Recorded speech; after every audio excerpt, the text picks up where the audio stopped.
Have you ever wondered who are those people who work for the games you love to play? Yes, there are tons of people behind that.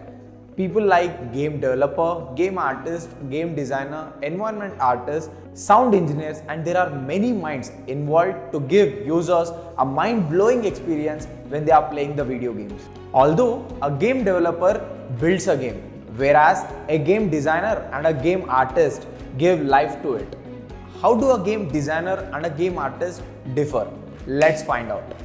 When we talk about a game designer, they are those people who make the game fun and engaging. And in order to make a game engaging, a designer needs to cover several things like story, levels, user interface, and user testing.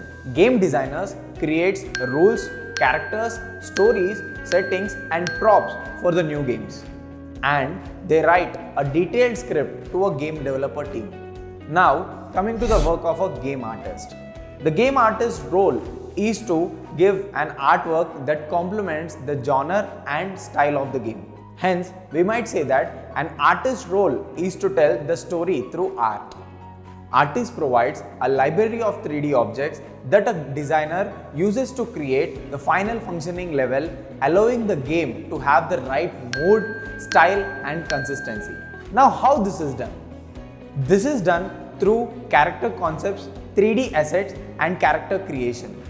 Once our characters are ready, then they also give them life through animation. Pretty interesting, right? Next time when you play a video game, you will be able to appreciate those people behind the scenes. Which profile do you like? Let us know in the comment section and don't forget to subscribe our channel.